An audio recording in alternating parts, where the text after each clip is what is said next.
Well, hello everyone, this is Pro Digital Gear, and today we're going to show you how to install a spectral proofer on a P7000. So in the box, you're obviously going to have the track that the spectro goes on. You'll have a black and white backplate, your USB cord, your hardware along with an Allen wrench, your mounting plates, your power cable, and the calibration piece. The calibration piece should be in the same box as the spectro itself. So the first thing we do is pull off this plastic piece from your printer. That's where the calibration piece will go in place. Then we want to remove all the protective tape from off the spectro's track. Make sure you carefully remove all of the protective tape and the protective foam. Also remove this. And then remove the wrapping around the power and the USB cables. Before installing any part of the spectral proofer, you need to make sure that your P7000 is on the latest firmware from Epson. If that is not done, go ahead and update your printer first. Next, we can install the mounting brackets to the printer. We can use our supplied Allen wrench and the proper bolts to mount these brackets right to the P7000 on both the left and the right side.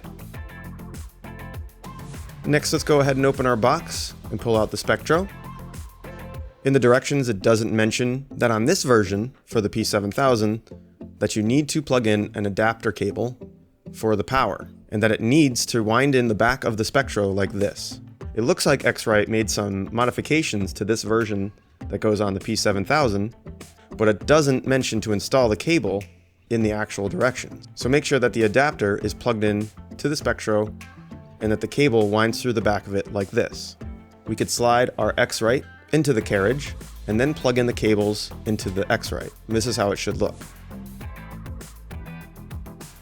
Then we can open up our calibration piece, pull off the cap, drop in the white calibration target, and then put the cap back on. Next, we need to take this piece and install it on the printer.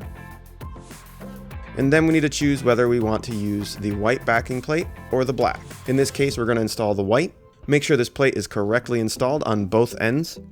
Then we could slide in our spectro unit. Be sure to align the spectro on both sides with the mounting brackets. Also in the box, you should have the cable hanger. One end of the USB cable will plug into the spectro here, and then go around into the back of the printer where it plugs in next to the Ethernet cable. The power cord plugs into the spectro here, and then we could put a cable hanger here underneath the printer, and then we can go ahead and plug in our spectro. Also, I failed to mention that if you did install the new firmware update on your printer, that you need to restart the printer first before you can have the options in the menu appear for the spectro. Once you restart your printer, you'll notice a green light that'll appear on the spectral proofer on the right side. You're then going to want to load some basic white roll media on the printer. Then you can navigate into the menu option, and you'll see you'll have a new menu option called Option Setup, Spectral Proofer, and then go down to Spectral Proofer Setting. Click OK on Calibration. The printer will then print this line, and the spectro will calibrate itself.